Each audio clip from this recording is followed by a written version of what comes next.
Bonjour et bienvenue à tous sur i24 News, c'est l'heure de votre best-of. Tout ce qu'il ne fallait pas manquer cette semaine, c'est tout de suite et c'est bien évidemment dans votre magazine. Alors que Barack Obama avait accusé la Corée du Nord d'être responsable du piratage de Sony et prévenu que les États-Unis répondraient avec des hackers vendredi, la Corée du Nord a été privée d'Internet ce même jour. Plusieurs responsables américains proches de l'enquête sur l'attaque qui a visé Sony ont affirmé que les États-Unis n'étaient pas impliqués. Parallèlement, la Corée du Sud, techniquement toujours en guerre contre ses voisins du Nord, vient d'affirmer qu'une nouvelle cyberattaque vient d'être causée sur une de ses centrales nucléaires. Selon Séoul, aucune donnée importante n'a été volée. Mais le pays a sollicité Washington pour l'aider dans son enquête. On écoute tout de suite Kim Young-kwang, un des membres du North Korea Intellectual Solidarity, un groupe de soutien aux opposants nord-coréens fondé par plusieurs dissidents académiques. En plus, si vous regardez les anciennes cyberattaques menées par la Corée du Nord en Corée du Sud et dans d'autres pays, je peux vous dire que les Nord-Coréens sont tout à fait capables de pirater Sony Pictures et de formater toutes leurs données. La Corée du Nord recrute tous les adolescents talentueux dans une école dédiée appelée École Cheil, où ils enseignent aux étudiants l'informatique et la cryptologie. Après être diplômés de cette école, ces étudiants, d'une vingtaine d'années, deviennent des officiers actifs de la cyberarmée. Aujourd'hui, la Corée du Nord a sa propre cyberunité militaire qui comprend 3000 soldats. Leur principale mission est de pirater des données importantes en provenance du système central des gouvernements qui sont contre la Corée du Nord, ce qui inclut la Corée du Sud et les États-Unis. Sony Pictures toujours menacé de poursuivre le réseau social Twitter s'il ne bloquait pas les messages avec la reproduction des documents volés par le Guardian of Peace. La société américaine ne se laissera pas intimider. Elle a finalement assuré la distribution du film The Interview le 25 décembre, comme convenu aux États-Unis. Les deux principaux acteurs, James Franco et Seth Rogen, ont salué ce retournement de situation. Et on parle d'Apple maintenant, dont l'image a été dégradée par un reportage diffusé sur la BBC cette semaine. Un reportage qui révèle les conditions de fabrication de l'iPhone. On peut y découvrir des enfants en Indonésie qui risquent leur vie dans des puits de boue pour extraire les matériaux nécessaires à la fabrication du smartphone et des usines chinoises où de nombreux travailleurs, dont des enfants encore une fois, s'endorment sur leur chaîne de montage après des journées de travail allant jusqu'à 16 heures d'affilée. En réaction à ce reportage, Tim Cook, le président d'Apple, a dit avoir été profondément offensé. Voilà, c'était l'essentiel de l'actualité. On passe maintenant au meilleur du high-tech. Au mois de mai dernier, Google nous dévoilait le prototype de sa Google Car, une voiture autonome capable de rouler sans conducteur grâce à des capteurs fixés sur chacun de ses côtés. Ce prototype vient d'être mis au point. Si vous vous trouvez du côté de la Californie, il vous sera donc possible de l'essayer pendant les vacances de Noël. Oh, there it is. Oh, isn't that cute?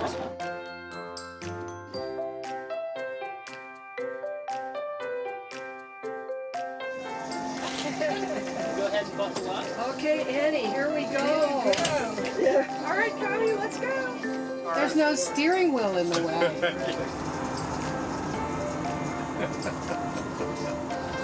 It's really cool. It was like really kind of a space age experience. Oh, okay. Hooray. We're like please. Yeah. You said relax. You don't need to do nothing. It knows when it needs to stop. It knows when it needs to go.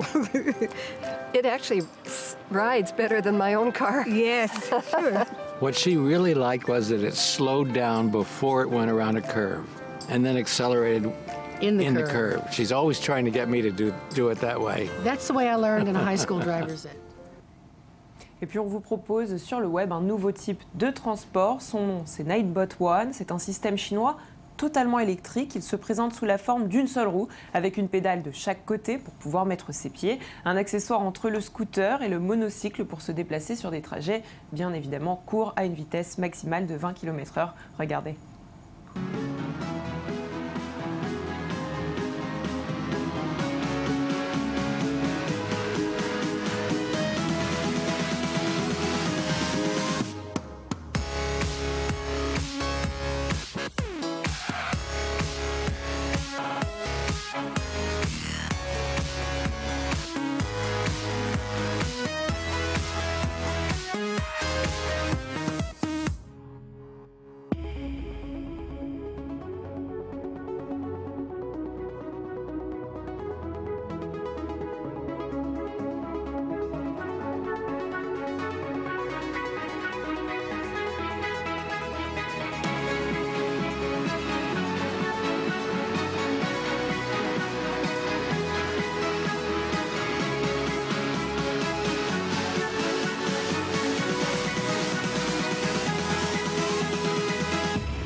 Et oui, vous êtes arrivé à destination. Maintenant, je m'adressais aux fans d'informatique avec Cub, l'ordinateur français conçu pour embellir vos bureaux. Cet objet ultra design est le fruit du travail de Cub, une start-up toulousaine qui avait pour ambition de prendre la beauté des Mac pour la porter au monde des PC. Une première, ce PC fonctionne sous Windows 8.1, disponible en 2 versions. L'ordinateur est compact, il s'agit d'un cube de 12 cm de côté, un objet d'apparence simple qu'il est possible de personnaliser. Regardez.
Et puis cette semaine, on s'est aussi adressé à tous ceux qui s'endorment très souvent devant leur télévision. Ryan Oliver et Jonathan Kingsley ont trouvé la solution à votre problème. Ça s'appelle Keepster, un bracelet qui mesure votre taux d'oxygène dans le sang. Son objectif, déterminer avec précision le moment où vous allez vous endormir. Ce bracelet sera aussi capable de se connecter à un boîtier TiVo proposé par Virgin Media pour lancer l'enregistrement du programme, par exemple, que vous êtes en train de visionner. And people watch approximately 4 hours of shows on Christmas Day. But we know that 1 in 5 of those people, well, they fall asleep.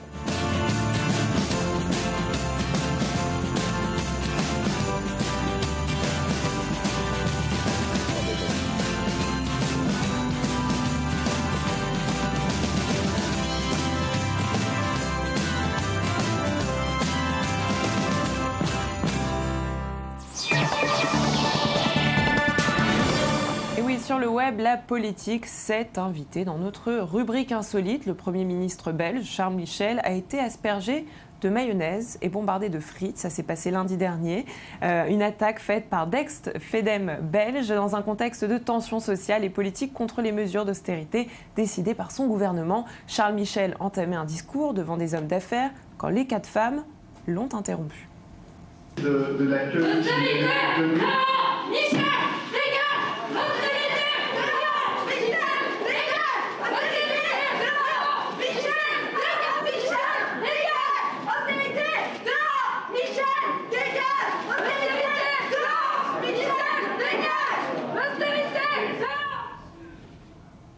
Alors ça, c'était pour le côté politique. Maintenant, je vous propose de parler de jeux vidéo et on va s'intéresser à Portal.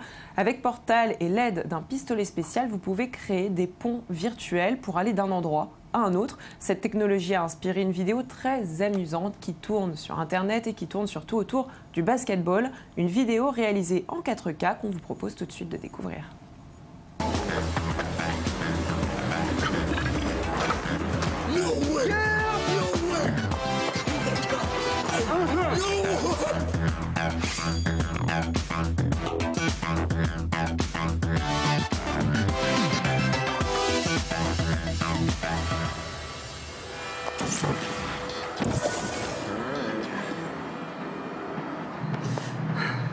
Ready? Yeah. All right, come on.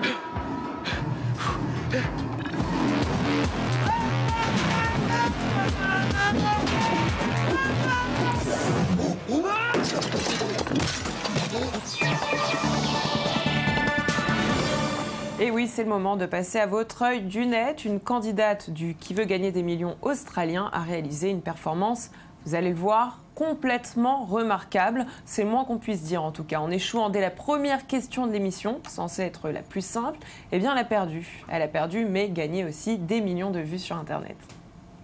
Which of these is not a piece of jewelry commonly worn to symbolize a relationship between two people? A. Engagement ring. B. Anniversary ring. C. Wedding ring. D. Burger ring. I'm going to go with B on that one, Eddie, the anniversary ring. Although burger ring's an interesting one. Have another look. Which of these is not a piece of jewellery commonly worn to symbolise a relationship between two people? B. Can I get Whitney. a relationship, wedding and engagement, Eddie. Which is not a piece of jewellery. Not a piece Oh, of jewellery. burger ring. Oh my God. Oh my God, Eddie, that is the most embarrassing thing that's ever happened to me. Et oui, dommage pour cette candidate. Et cette semaine, nous vous avions montré aussi un mash-up plutôt atypique. Quand un film français rencontre un blockbuster américain, eh bien évidemment, ça se retrouve dans votre best-of. GZ et pas X. Non mais et X, vous êtes marié à X peut-être? Mais non, je vais pas te marier, seulement je peux pas leur dire, je suis enceinte jusqu'aux dents, ça fait mauvais genre. Bien. Pas eu trop d'appels, Thérèse? La routine, quoi, hein? Oui, depuis 18h, nous n'avons eu qu'un appel. C'est cela, oui. Dites donc, Thérèse, un seul appel depuis 18h pour un soir de Noël, c'est tout de même très calme. Oui, mais notez, d'un sens, tant mieux. C'est cela, oui. Tant mieux pour eux, vous avez raison. Ah, monsieur Preskovic. Bonsoir, monsieur Mortez. Bonsoir, madame Thérèse. Oh, l'ascenseur est encore en panne. Nous sommes au courant, monsieur Preskovic, nous avons fait le nécessaire. C'est très gentil de nous avoir prévenus. Non, mais j'ai descendu, c'est pour la Noël. Je vous ai apporté du bichou. Des quoi? Des doubichous. C'est comme des truffes en chocolat. Mais vous ne les goûtez pas? Oui, mais bien sûr, nous allons les goûter, bien sûr, monsieur Preskovic. On ne sait que choisir. C'est une fabrication artisanale. Oui, effectivement, on a un petit peu l'impression que c'est fait à la main. Je savais que ça allait vous plaire et puis maintenant je vais m'adresser à tous les fans d'Angry Bird. Vous allez adorer la séquence qui va suivre. Fini le petit lance-pierre virtuel, des ingénieurs se sont amusés à recréer le jeu qui consiste à faire tomber des cochons verts en catapultant des petits oiseaux très méchants et très énervés.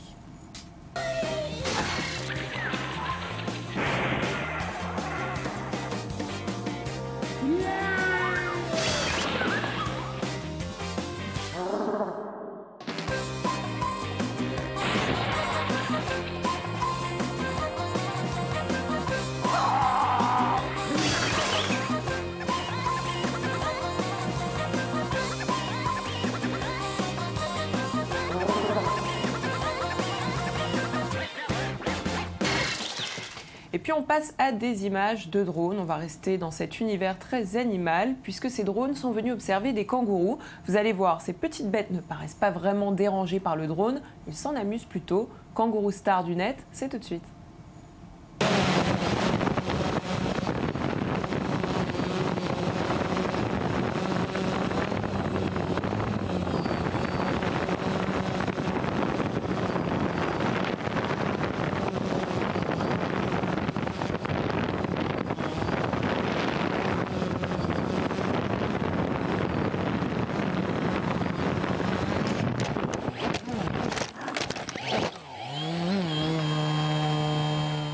Allez, je vous propose de vous envoler direction l'Angleterre où on a vu que les baisers pouvaient allumer des guirlandes lumineuses. Plusieurs couples ont tenté l'expérience, je vous propose du coup de la découvrir.